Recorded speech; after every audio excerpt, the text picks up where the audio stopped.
Hi, Shirley, again, and Sue again. Yes, and Sue, and I was just thinking Chair Sue just might work for today, but That works. sounds like it's got a good ring to it. Yeah, short and sweet.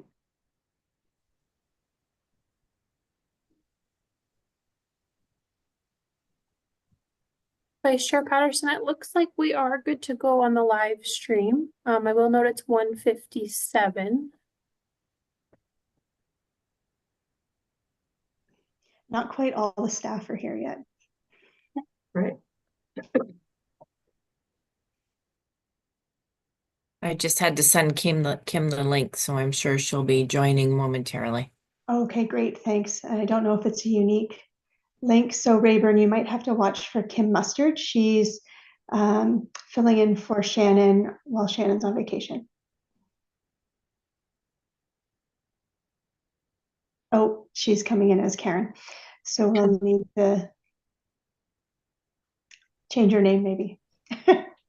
Sorry about that. I went to sign on, but I had no link Nope, with my that's okay. invite. Thanks, Kim.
So Rayburn, good to go? Yes, we're good to go. Thank you. All right, so it is 2 o'clock. I will call this meeting to order. This is the Long-Term Care Committee of Management for March the 20th, 2025. And I will ask if any member has a declaration of interest. Seeing none, of course, if one should arise during the meeting, you may declare it then. We do not have any delegations today, so we'll move on to item 4, which is items for direction or discussion. Our first report is LTCR CM 0325. The title is the Long-Term Care Director's Update for January 1st to February 28th. It's prepared by Jennifer Cornell, our Director of Long-Term Care and Senior Services, and I need a mover and seconder to put it on the floor before Jen highlights the report. I have Shirley, member Keaveney, and member Sue Carlton. Jen? Great, thank you, Madam Vice Chair. So the director's update, as you mentioned, is an overview of information and updates that have taken place since our last meeting. And there's a few things that I would like to highlight, except that I was on the wrong report. There we go. So a number of ministry updates.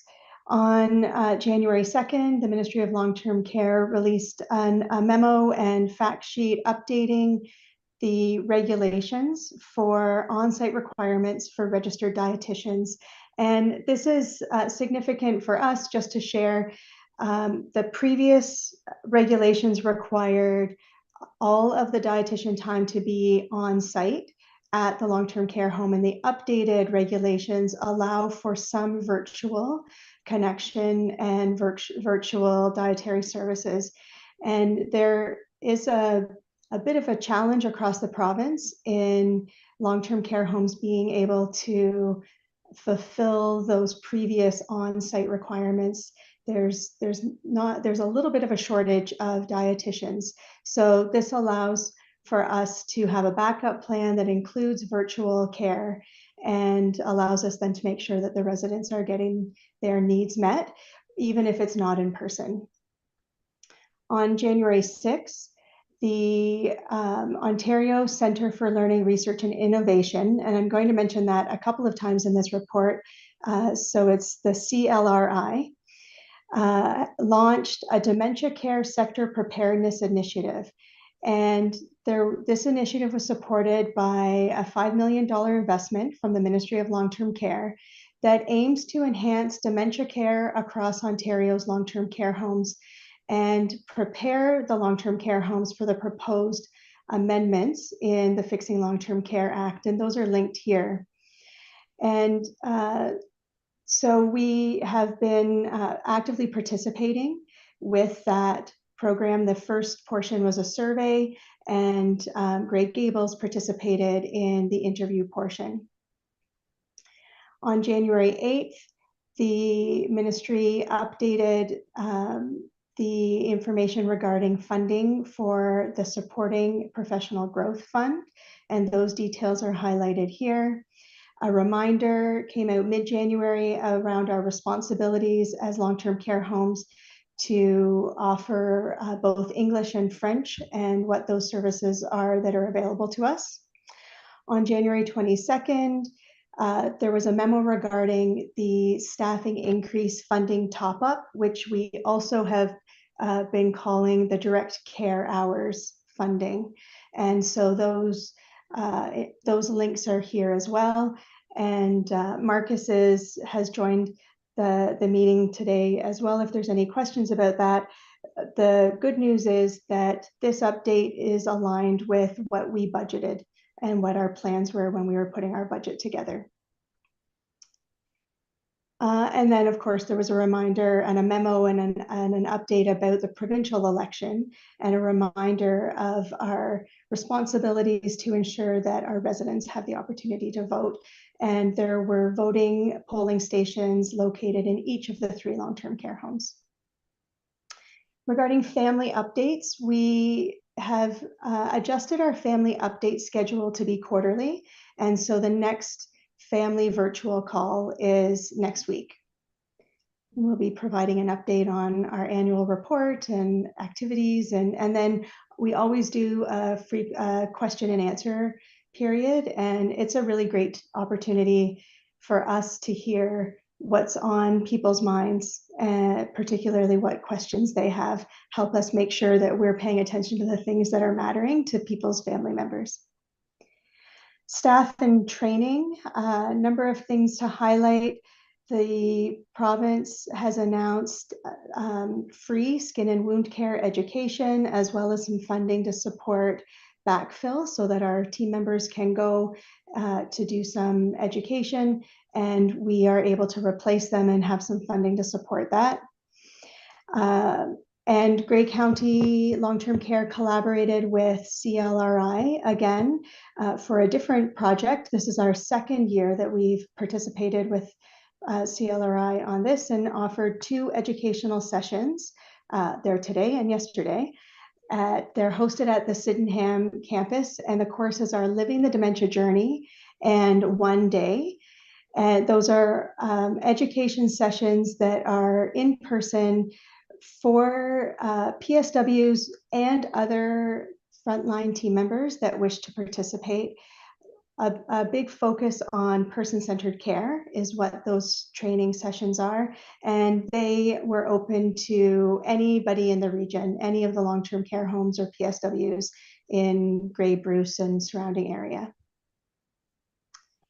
Wellness continues to be an important item that we pay attention to and want to make sure that we're investing time and effort and support for our team members. And as such, the first quarter edition of the staff wellness newsletter will be released at the end of March. Quality is, again, always a focus. And so over the years, our 3 homes have been recognized for their quality care, innovative initiatives, and of course, our Color It Your Way philosophy. Embedded in this document is the 2024 Long-Term Care Annual Report, and it's a great opportunity for us to highlight the successes across the 3 homes and provide an overview for upcoming projects. So that's attached. I encourage you to scroll through. I had a leadership team virtual meeting yesterday with the leaders across the 3 homes, and I encourage them to go have a look as well. Sometimes we get pretty deep into the work that we're doing today and tomorrow and the next day, and we don't take a minute to reflect and look back and recognize just how much was achieved in the year prior. So it's a nice collection of that information. We continue to be plugging away with accreditation. It's quietly in the background in the year following the survey. So there's still lots of work to do, not a lot of public work right now, but we're continuing to work away at that. Partnerships continue to be really important to us. And we were fortunate to be able to partner with Nipissing University BSCN students on 2 12-week projects. And the students were divided into 2 groups, one focusing on evaluating our MDS coding. And we do have at least one nurse on the call. So if you ask me more questions about what the acronyms mean, we might be able to answer them. But on our coding, our medication management, antipsychotic use, aiming to enhance non-pharmacological interventions to improve depression management. And that group made a presentation at our leadership call yesterday. And it was really interesting and inspiring. And they used Grey County data and they gave us some recommendations and next steps. And it's pretty neat to see students. These are RPNs who have gone back to school to be RNs. They're in the RN bridging program. And it was great to see them really interested and invested in long-term care. And the second group is a health promotion group. And those students are working on IPAC with the IPAC and wellness managers and the clinical specialist, Dena, to improve infection control practices by assessing staff knowledge, identifying gaps, and developing targeted training materials. And so they put out a survey as one of the tools, a survey to all staff, and we can expect a presentation and a report back from that group with their recommendations on how on some of our successes and where we may have opportunities to improve. So it was really been great to partner with that program. We are really pleased to announce that one of our team members, Rhonda Rowley, is the RPN and Skin and Wound Lead from Lee Manor, has joined the RNAO Clinical Pathways Working Group to develop a new skin and wound care pathway. This project aims to standardize our best practices and improve patient outcomes broadly across the sector. By participating, Rhonda will contribute her expertise to create an evidence-based approach to skin and wound care. And that will benefit not just Rhonda, not just the RNAO, but also Grey County Long-Term Care. It's a mutually beneficial partnership, and we're really proud of Rhonda for taking part in that. A little bit of a highlight about our Behavioral Support Transition Unit. We historically have been required by the ministry and Ontario Health West to do an annual report. That wasn't required this year. However, we still have put together an annual report. It's best practice. And again, it's a good opportunity to reflect and highlight the achievements of the program and the goals and the goals moving forward. And so that report is also linked here for you to have a look. In January, the Grey Bruce Local Immigration Partnership released a video for the World Education Services Immigrants Work in Grey and Bruce counties, highlighting the long-term care sector. And so we were pleased to be a part of that promotion. And finally, our 3 homes have been participating in the CLRI PrEP LTC program since October 2023 and have received an overwhelming response from our team members, students, and other long-term care homes. The Color It Coach program, as we call it, addresses staffing challenges in healthcare by mentoring and guiding the next generation of care providers. It supports recruitment and retention efforts while fostering a positive and collaborative workplace culture. This is another step in our culture change journey focused on putting people first, the people that live in our homes and the people that work and learn in our homes. And the Color It Coach program, our resources, tools, and progress report have been shared provincially through the CLRI newsletter and website, noting our program as best practice, and will also be featured at the Advantage Ontario Convention in May. And I am really pleased to introduce Stephanie Matos. Stephanie is the Student Placement Coordinator, and she is going to share a presentation to give you a little bit more insight into our Color It Coach program.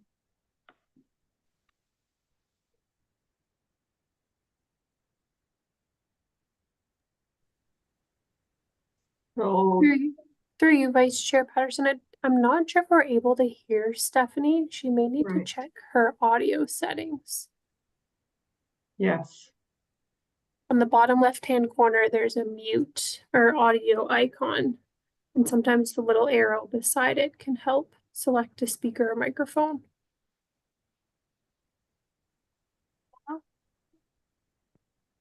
I Yeah. think so. Okay, perfect. Thank you. Sorry about that. Are you able to see my screen? yes, we are. Welcome. Perfect. Thank you so much. Good afternoon, members of the committee. Through you, Madam Chair. Today I'm proud to share. Oh, I'm sorry. I actually want to make sure I actually am sharing with the audio as well. There we go. Sorry. Yes. I'm proud to share our Color It Coach program mentorship initiative that has transformed the way we support, train, and retain future caregivers in Grey County long-term care homes. This initiative has strengthened our team culture, enhanced student learning experiences, and empowered our staff, creating a model of mentorship that is being recognized across Ontario. This is a success story of teamwork, leadership, and innovation in long-term care. The Color It Coach initiative was created to enhance mentorship and retention within our homes. More than just a mentorship program, it was built on the foundation of the Color It Your Way promise, our commitment to providing empowered, personalized, and meaningful experiences for residents, staff, and students. By embedding these values, we have equipped staff with the skills and confidence to guide the next generation of caregivers, provided students with structured hands-on learning experiences, and reinforced person-centered care by ensuring mentorship is rooted in respect, choice, and dignity. This initiative is not only strengthening mentorship, it is shaping a workforce culture where education, leadership, and quality of care go hand in hand. The Color It Coach initiative is about empowerment, equipping our staff with the tools and training they need to mentor the next generation of caregivers. It also emphasizes teamwork by fostering collaboration between staff, students, and residents, creating a truly supportive learning environment. The program embraces person-centered care, focusing on individual needs and guiding our students to adopt this philosophy. These values are the foundation of everything we do, fueling the success of the Color It Coach program. One of the greatest achievements of the Color It Coach initiative has been empowering our staff. Through comprehensive training, such as the 7-hour online preceptor course, our team members have gained the skills they need to effectively support and mentor students as well as new hires. Take Kim, a Color It Coach from Grey Gables, who has been instrumental in guiding students through their clinical placements. Kim's commitment to personalized mentorship has helped her students build confidence and develop their skills, and it has reignited her passion for her work. Kim and others like her have demonstrated what it means to lead by example. As one Color It Coach mentioned in a survey, being a mentor has not only enhanced my skills, but also allowed me to help others grow. This sentiment is what empowerment is all about, helping our team members grow while ensuring they uplift others. A key strength of the Color It Coach initiative is its ability to foster teamwork and collaboration, creating a supportive environment for both staff and students. A major factor in its success has been the use of the PrEP LTC funding to support backfilling strategies, ensuring that color coaches have dedicated time to work with students. Students receive focused mentorship that enhances their learning experience, and each home area remains fully staffed, ensuring residents continue to receive the person-centered care they deserve. This dedicated time is used to reinforce essential skills and knowledge that may not be fully covered during regular shifts. It allows students to ask in-depth questions, deepening their understanding of long-term care, and review resident care plans and person-centered care approaches to ensure best practices. One color coach shared, having dedicated time to mentor students has allowed me to truly focus on their learning experience, making it impactful for both of us. By leveraging PrEP LTC funding, we have provided structured mentorship that has led to more confident students, stronger mentors, and a more connected team culture. At the heart of the Color a Coach initiative, it is our commitment to respect residents' choices and preferences every day. I would like to share a story about Loveth, a former student and now a team member. During her placement, Loveth noticed that one resident wasn't up for breakfast like everyone else. When she inquired, her coach explained that the resident preferred to sleep in. Inspired, Loveth proudly said, "I colored it for him." This simple, meaningful act exemplifies our person-centered approach, honoring each resident's right to make their own choices and illustrating how we instill these values in our future care providers. The success of the Color a Coach initiative would not be possible without our dedicated mentors. We recognize that mentorship takes time, effort, and commitment, and we celebrate our coaches for their critical role. Through PrEP LTC honorarium funding, we have provided a swag bag for each Color a Coach, a personalized token of appreciation that includes 2 Color a Coach t-shirts, a tumbler, a lanyard, and a badge, a notebook, a small treat, and more. In addition, we actively celebrate our Color a Coaches through the Color a Coach Spotlight, a dedicated feature in our staff newsletter that highlights their impact. These efforts reinforce our commitment to mentorship, teamwork, and long-term workforce sustainability, helping to redefine long-term care as a supportive, engaging, and rewarding career path. Since launching the Color a Coach program, we've seen significant growth and positive outcomes. 70 team members have raised their hands to be a Color a Coach, more than 3 times the number we had in 2023. 260 clinical placements have been supported since January 2024, up from 112 in 2023 and 158 in 2022. Over 29,000 placement hours have been completed across our homes. 12 new educational partnerships have been established, and 35 students have successfully transitioned into team members in our Grey County long-term care homes, with more applications continuing to come in. We also have supported 2 internationally educated nurses through the Supervised Practice Experience Partnership Program. Beyond mentorship, this initiative has played a key role in attracting and retaining students by providing them with a meaningful experience that encourages them to pursue careers in long-term care. We have also been successful in leveraging funding opportunities to support both staff and students, helping to remove barriers and make long-term care a more attractive career path. In collaboration with HR, we have submitted for and secured the following Ontario health incentives. 2 team members have received $10,000 each for completing 1 year of full-time hours through the PSW recruitment incentive, helping to retain skilled PSWs in our workforce. 44 PSW students received up to $5,440 each for completing their clinical placement in our long-term care homes through the PSW Clinical Placement Stipend. Beyond financial incentives, we remain committed to workforce development through fully funded training opportunities. Last year, with support from the Ministry of Long-Term Care funded CLRI PSW Education Fund, we registered over 120 team members for continuing education programs. By continuing to explore and secure funding opportunities, we are investing in our team's development, enhancing the quality of care, and ensuring long-term care remains an appealing and sustainable career choice.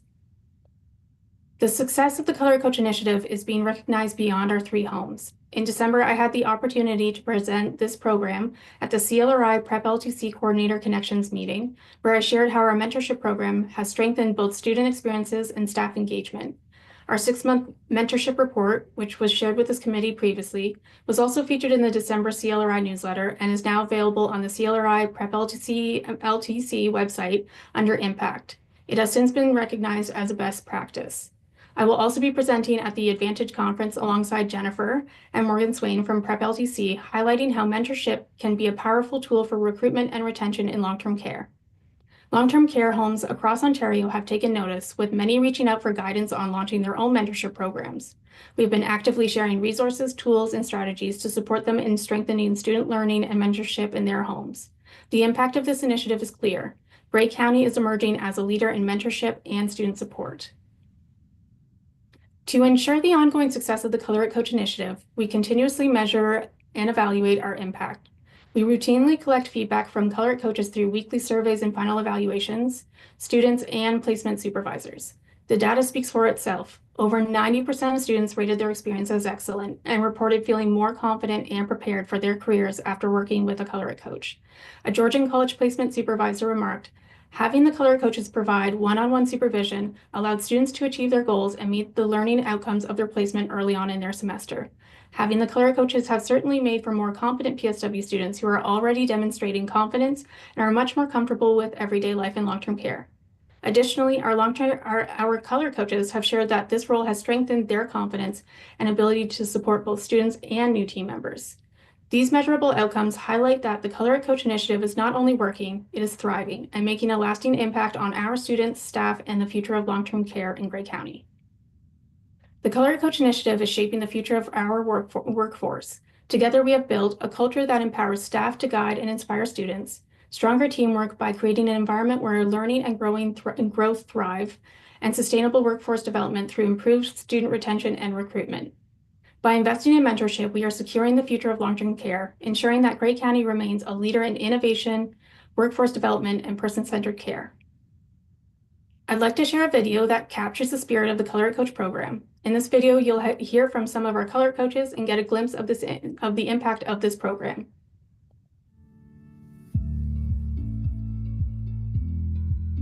Hi, I'm Tanya Nuno, and I am a Color It coach. My name is Kira, and I'm a Color It coach. Hi, I'm Alicia Meesters, and I am a Color It coach. Hi, I'm Leovie Wood. I'm a Color It coach. Hi, I'm Jillian, and I'm a Color It coach. Hi, I'm Nancy Smallgange. I'm a Color It coach. My name is Sarah, and I am a Color It coach.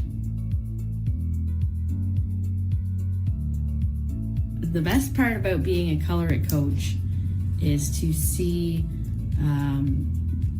the new healthcare workers flourish and become more confident. I'd have to say the best part about being a Color It coach is seeing someone come in nervous and excited and seeing that nervousness turn to confidence. The best part of being a Color It coach is to help others people build their ability and confidence while learning, and also to encourage someone to do the best that they can with a heart and kindness. I also get satisfaction seeing them succeed. I want to be able to give the knowledge that I have to the next generation of nurses. We have a great Color It Coach program.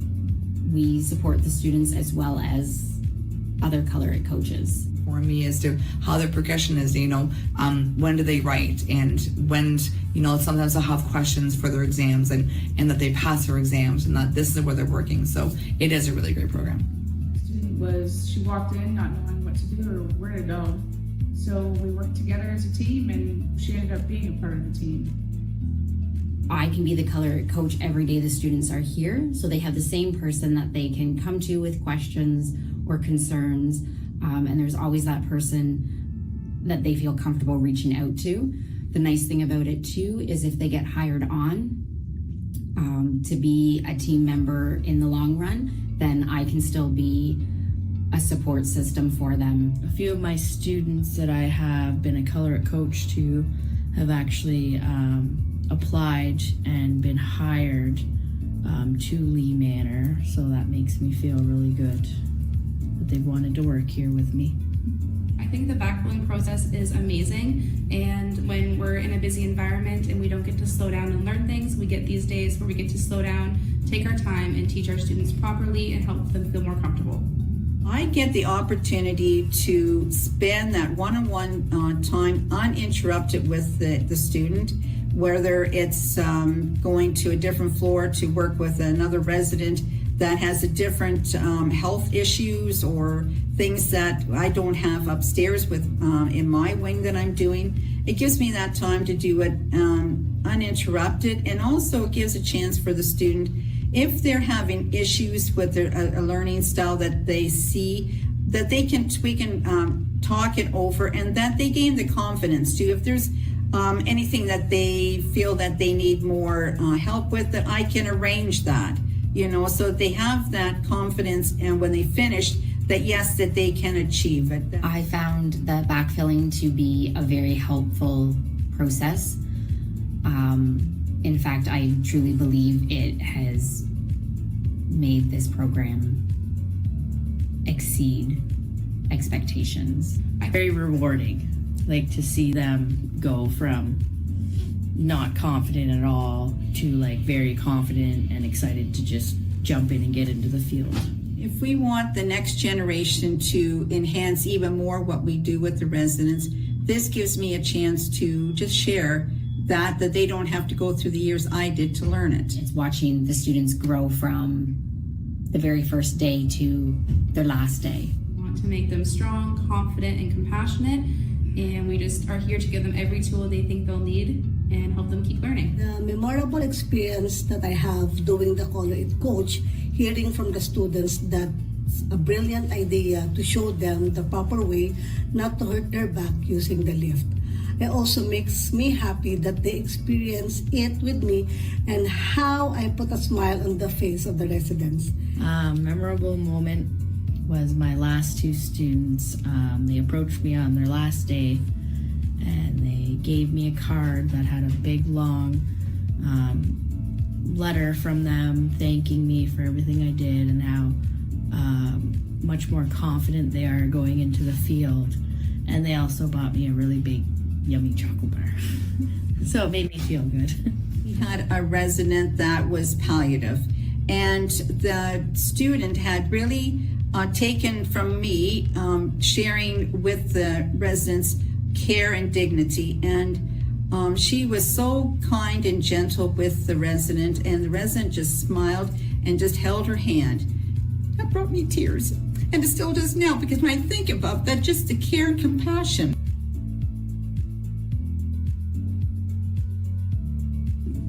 The most important that I've learned is actually working as a group and working as a team. You're not just one job, it's not just one side, it's together. Great having the Color It Coach there, because I know there was a lot of times where I would think, oh, am I doing this right? Am I not doing this right? Because what we learn at college, in the real world, it's very different to apply a lot of those fundamentals without that support. So I think, yeah, the Color It Coach did help with that tremendously.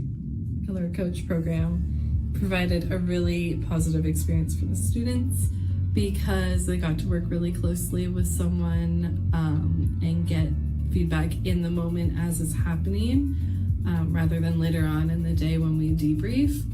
And having a person on the floor that's an expert on that unit was very beneficial for the students. Going forward with what I know now, my career now in the long-term care is going to be super, super smooth.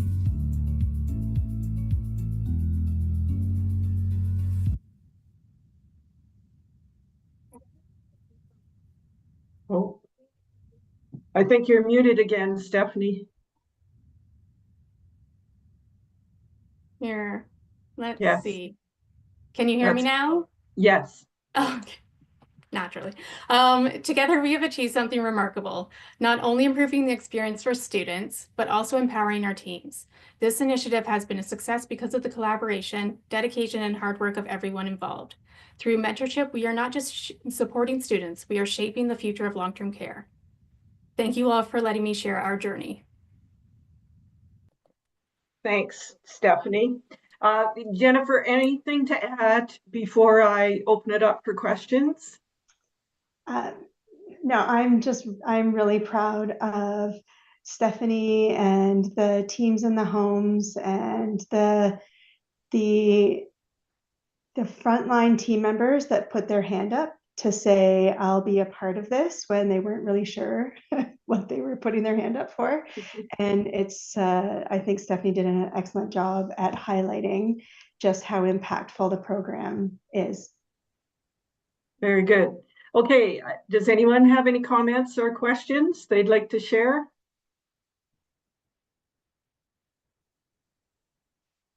Member Carlton. Thank you. I just would like to commend everybody for that, taking the time to do that, because it would be extra on the part of the staff that signed up to help mentor, as well as I think the impact on the students, because if you just have only book learning and then you go into the reality, is that all of a sudden, wow, this is not what I thought it was.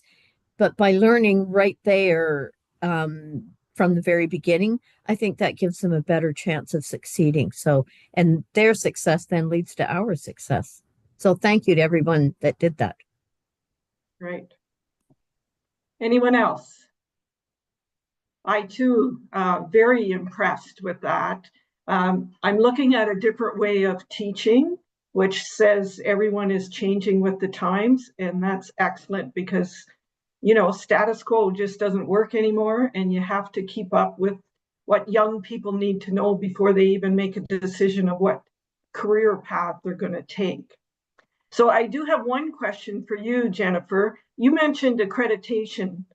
Is that ongoing for the next accreditation or from the past one? Yeah, thank you, Vice Chair Patterson. Good question. It is ongoing. So the survey, accreditation is intended to be an ongoing cycle.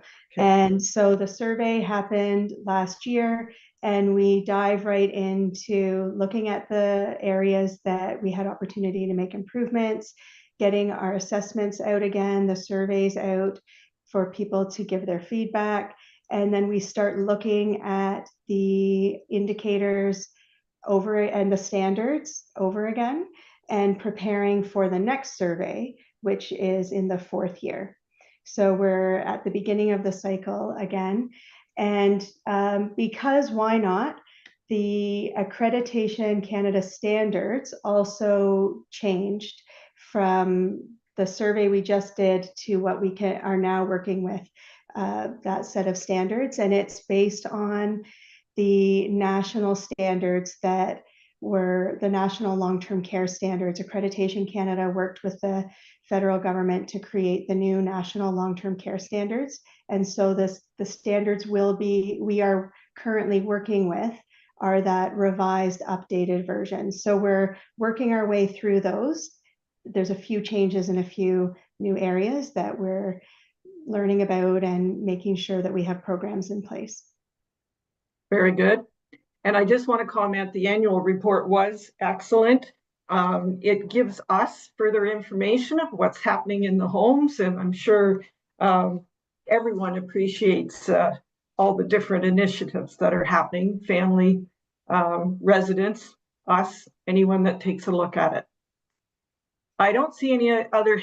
Oh, Jen, go ahead. If I might, before you call the vote for the report, there was one item that I forgot to provide an update for, but it's fairly late breaking news. As you know, I have been on the Advantage Ontario Board of Directors as the vice chair, and recently the chair position became vacant. And so earlier this week, I was elected into the position of chair of the board for Advantage Ontario. So I wanted to pass that information on to committee.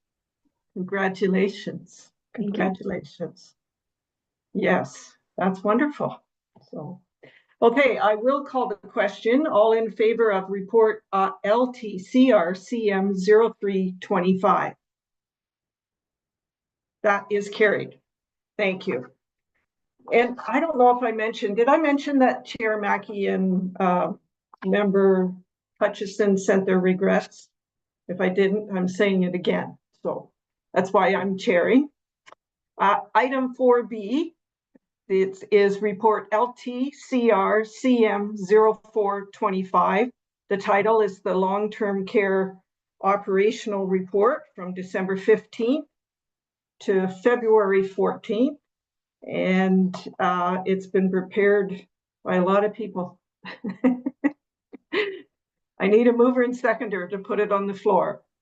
Warden Matrosovs and Councillor Nielsen. Go ahead, Jen. Great, thank you. I'm going to start with the quality section and also going to give a very high level update on the clinical section. Dana and a group of the nurse leaders are off to somewhere, I think Toronto area, to the RNAO Clinical Pathway Symposium. And Dana is presenting at that symposium some of our experience. And so they're off having that adventure. So getting into quality, an update about the InterRI. So again, long-term care has no shortage of acronyms and short forms, but InterRI LTCF is the resident assessment and integrated InterRI reporting system. And this is the system that we use to determine our funding. And the information goes to CIHI. Do we spell CIHI out in here? Canadian Institute for Health Information, I think, is what CIHI stands for. And so the Ministry of Long-Term Care is taking a phased approach to transition all long-term care homes in Ontario from the current RIMDS tools, which is what we're using right now, to the InterRI assessment instrument. And there are 3 phases. All long-term care homes must be compliant and made this transition by April 1st, 2026. And so we have a little chart there. Lee Manor is going to lead the way as the first phase, and they're right now digging in and learning about what this all means to be doing the education and the implementation between April and June for a July 1st start. And then Grey Gables and Rockwood Terrace are going to be in the 3rd phase. All 3 homes will work together supporting Lee Manor and learn and make decisions that will impact across the 3 homes to make it hopefully an easy transition for Grey Gables and Rockwood Terrace. So it takes up this much space in the report, but it is a significantly huge project that includes training for all staff in all 3 homes. So everyone plays a role in documenting and providing information for the document system. And so some departments will do more learning and have like up to 2 days, the clinical team, and then other support departments may have a couple of hours or a half day, but it does impact everyone in the homes.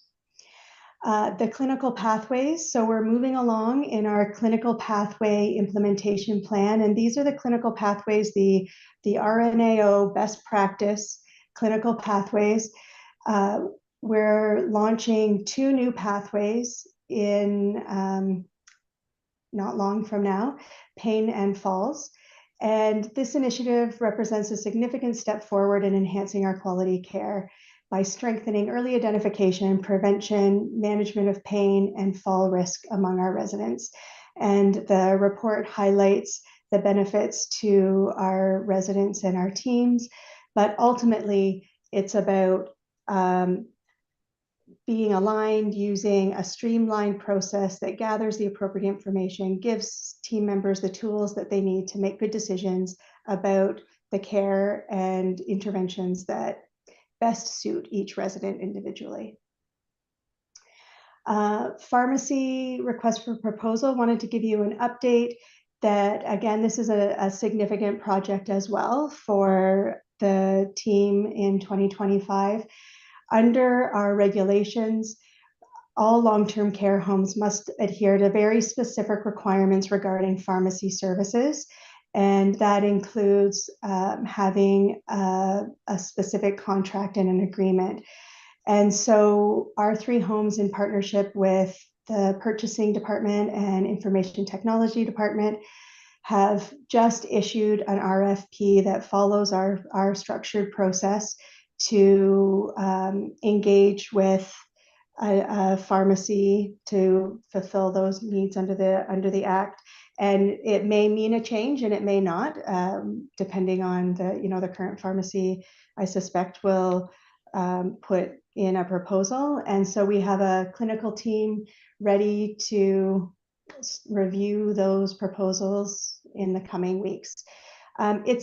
Again, pharmacy service is a significant part of the work that the teams do in long-term care. And there's a lot of moving parts with it, from medication deliveries and in February in a major snowstorm, having backup plans, to just the day-to-day, what the medication carts look like and how they work, and the numerous legislative requirements around medication management and safety, team member safety, so on and so forth. So it's really important that we have a partner in a pharmacy company that supports our needs, and most importantly supports the resident needs. So that's something that we're working on.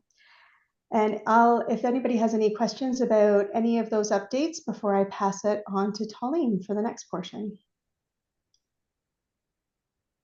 I don't see any hands raised, so Tolleen. Thank you, through you, Madam Vice Chair. And I just want to set the stage about my computer. I am struggling with cutting out sometimes. So if I freeze, carry on and I'll come back in a few seconds and you can come back to me. I just have a bit of a problem with my computer. Just want to get that out there in case it happens. So I'm going to chat about the compliance inspections that occurred at the 3 homes during this reporting period. I don't believe Rockwood had any, double checking. Rockwood didn't have any visits, but Grey Gables had a inspector in the home in February. They were there for about 5 days. They were there to look at some critical incidents related to falls and some pain management, and always IPAC. They always do an inspection on infection prevention and control these days. That's part of their standard, no matter what reason they're coming into the home. So Grey Gables did not have any areas of non-compliance noted during that visit. So that was great news. Lee Manor also had an inspector in the home for 5 days in January. When they came in, they were looking at, again, critical incidents around falls. I think it was about 3 falls. They were looking at 2 outbreaks. We do critical incidents to report outbreaks as well. So they were specifically looking at outbreaks that we had, in addition to doing a standard IPAC inspection that they always do, as well as looking at 2 critical incidents related to resident-to-resident abuse situations. So we did, and also they were looking at some medication management as well, sorry. And so we did end up with an area of non-compliance. So we did receive a written notification related to the resident-to-resident abuse. All the actions were taken, before the inspectors were in the building to follow up and address that concern. We believe it has been rectified. So that was the result of that inspection. I also thought I would mention as well that the ministry has changed a little bit their inspection process. And when they were in our home in January, it was the first time we had experienced this change. And it was, in fact, I think the inspector told me that it was only the 2nd time that she'd done this new way of inspecting. And it's just that they've opened up and they've become a little bit more transparent and a little bit more collaborative in their inspection process, which was really good to hear. As I've said many times, the inspection process is really important. They play an important role for safety of 77,000 people who live in long-term care homes across the province. And they've just developed an increased transparency. So in the past, they would come in, they would say, well, we're here to look at 2 CIs, but they wouldn't really disclose more information. Now they tell us when they're coming, not when they're coming in, it's always random. We don't know they're arriving, but when they get here, they tell us what their purpose is a little bit more specifically, unless there's some reason that they truly can't disclose. So we have a better sense. And then the really exciting part was throughout their inspection, they let us know ongoing what they're seeing. It used to be we only really heard vaguely at the end sort of what they were finding. And most excitedly, we actually get the licensee report at the end of the visit. So we used to have to wait a few weeks before we'd really know the results. But now on the day that they leave the home, we actually get the information. It's still a confidential report. It's not the public version yet. But that's really great. So it gives us an opportunity to ask more detailed questions while the inspector who completed the inspection is still on site. So that was our experience in January, and I think it was quite a positive one. So I thought I would just share that with committee. And I think that's the end of that story, if there's any questions. I don't see any hands raised. So like that.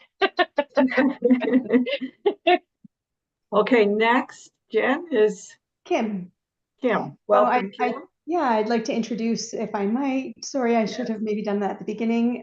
This is Kim Mustard. She's a resident family services manager at Grey Gables, and she is filling in for Shannon Cox, who is on vacation. Thanks, Kim. Thank you, Jen.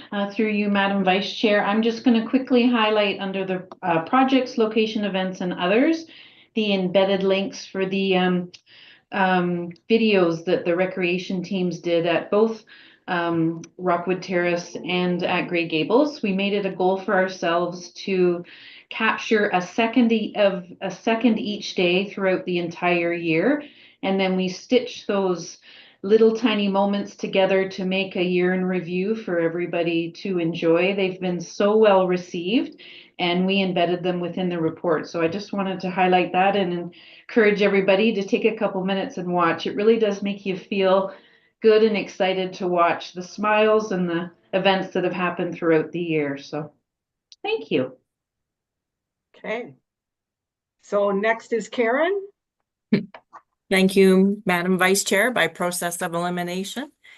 I just wanted to take a few minutes to highlight a new step we took this year related to our emergency management plan, and that is sharing brief write-ups about the code reviews we are doing, not only with staff, as we are required to do, but with visitors as well as this committee. So we have a set schedule amongst the 3 county homes about what code, and it works out to about 1 code a month over the year to review. And we try to stick to that schedule, but sometimes other things get in the way and we have to play catch up. But nevertheless, by the end of the year, we ensure that all of these code reviews are done. We feel that sharing this information with our families not only provides them with information about when they're on site if a code is called, but also some reassurance that we have plans in place should these things happen, and we know what the next step is. So just wanted to highlight Code Black review we completed in January. Code White was February, and Code Gray we're working on currently during the month of March. Thank you. Very, very good. Any questions or comments? Go ahead, Jen.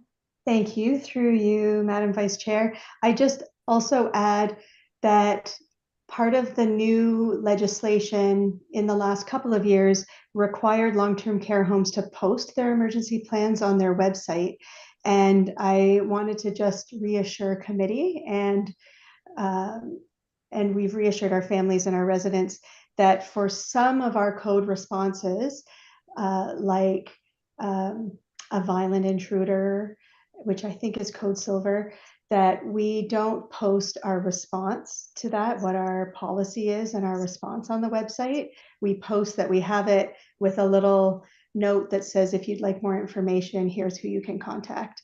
So we sought approval from the Ministry of Long-Term Care to make that change. It just didn't seem like the right idea to have how we handle a bomb threat out there necessarily on for all to see. So and I think people have actually gone and downloaded some of our policies in our response because we've had some questions about this process or that process. So I think that's positive as well. Yes, very. Okay, I'll call the question. All in favor of LTCR CM 0425? Through you, Madam Vice Chair, I believe Ms. Parkin just has the last update before you call the vote. Sorry. Thank you. It was a trick. It's a bit of a trick. It's Sorry. Thank you, through you, Madam Vice Chair. I was just going to do a quick little highlight for our Color It stories. And as always, we're always very excited and proud of the work that we do in the homes and with the residents and the staff. And so just this report, I think, really highlights a couple of things. The individuality of how we support residents in the homes. And Grey Gables has a bit of a unique story where they're talking about the blizzard. And so you can remember a few years ago, we had the terrible, all the roads were closed and we all went through a terrible situation. And this year, no different. We always have these blizzards. And I think this highlights the risk with the more rural homes. And so this time, Grey Gables was a little more surrounded by the snow belt and had a little more struggle than maybe we did in Owen Sound, and just how amazingly the team comes together to support residents through that kind of crisis. So really wanted to thank those teams for that and highlight the work that they do. And then from a resident perspective, our Color It stories at Rockwood, I was really moved by how it was such a multi-staff, multi-department way to help a resident live a life worth living, which really demonstrates how well we're living our Color It promise. So various departments help and support a resident who's really struggling and make that a good experience for her. And consequently, the great experience that the staff ended up having through that experience. So really, really cool. And then at Lee Manor, I just wanted to share that we started a new program where we're highlighting the story of a resident on each of our 5 home areas. So there's a lovely board that's posted there, and through work with the resident and their family, every month we'll have a different resident that's sort of featured on each home area to tell their life story. And so that's a way of introducing themselves to all the other residents and the staff on the home area. So we're kind of excited about that initiative. So thank you. Thanks, Tolene. Sorry about missing that. Those are important updates. Like, it's good to hear that. And I so appreciate staff. I think everyone does that goes above and beyond in those times of need when you know there's people that rely on you and count on you, and you know, we get through it, but they give up a lot for that. So okay, now I'll call the question. All in favor? That's carried. All right, item 4C. This is report LTCR CM 0525. The title is the Rockwood Terrace Resident Life Improvement Operating Budget, donations received, and it's prepared by Karen Kraus, Rockwood Terrace Executive Director. I need a mover and seconder for this, and I'll take Councillor Keaveney and Councillor Carleton. Karen? Thank you, Madam Vice Chair. Earlier this year, actually, I think it was the end of last year, we received a unique request from a family of a former resident who wished to donate a fairly large sum of money in the form of $10,000 to ensure that there was a weekly fresh flower arrangement placed in the home in memory of their dad.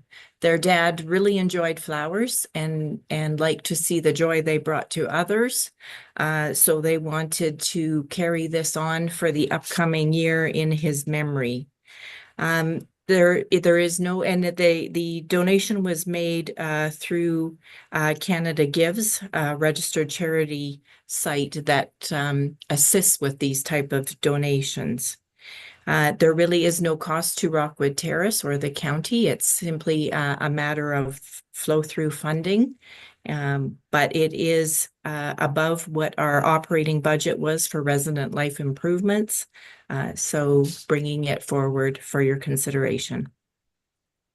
Thank you. Any comments or questions? Councillor Nielsen. comment is this, that it's kind of a beautiful request to leave, to say, you know, just every day gonna just bring some extra joy to the long-term care home. So it was pretty cute to see. Thanks. Right. And flowers do brighten you up. We all know that spring's coming and we're waiting for it. So that's, yeah, very philanthropic of that individual. So nice to see that.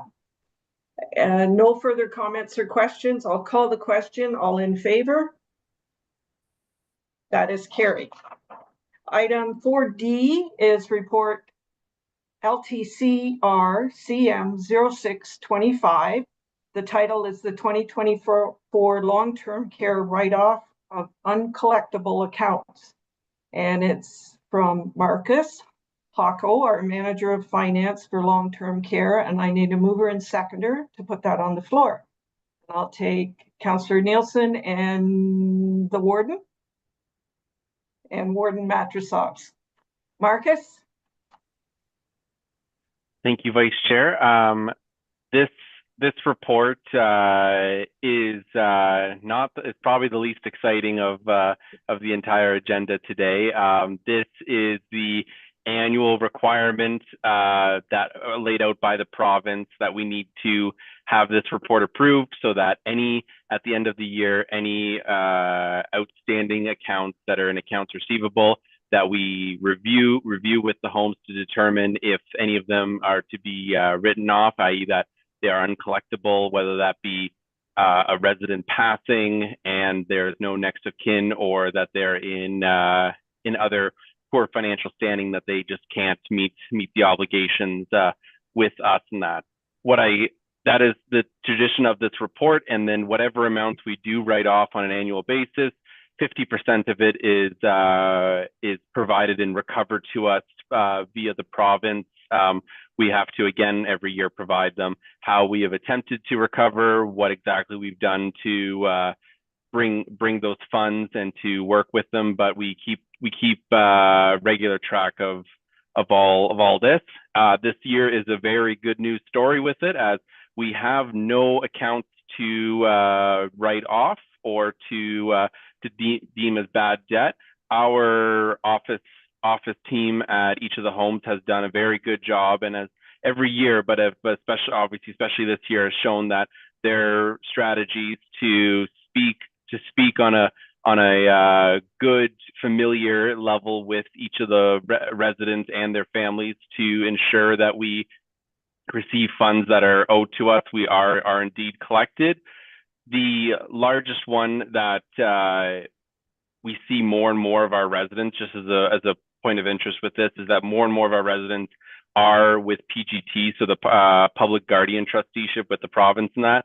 So we do have quite a few that have balances. However, with them being with PGT, we are on the list of being able to receive collectible funds at a pace that works with their financial standing. But again, this is just another good news story that our office team is doing a great job at collecting. This is the first time in some of them up to 6 years since we've had a no write-off year, which is a great story with it.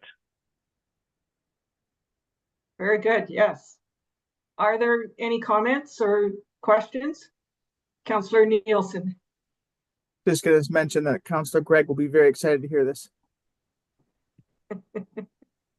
I was very excited to hear this. I reached out to the homes to get the numbers, so I'm probably the most excited that I got to put a zero in the balance here. So right. This also meant I get to save on doing a lot of journal entries at the year end, which I'm pretty happy about. Okay, I'll call the question. All in favor of report LTCR-CM 0625. That is carried. Thank you, Marcus. Thank you. Item 5, we do have a closed meeting. It's been recommended that the Long-Term Care Committee of Management does now proceed into closed session pursuant to Section 239(2)(k) of the Municipal Act 2001, as amended, to discuss a position, plan, procedure, criteria, or instruction to be applied to negotiations carried on or to be carried on by the municipality Instruction to be applied to negotiations. I need a mover and seconder to go into closed. And I'll take Councillor Nielsen and Councillor Carlton. All in favor? That is carried. Thank you. And we'll just wait until I get the go ahead.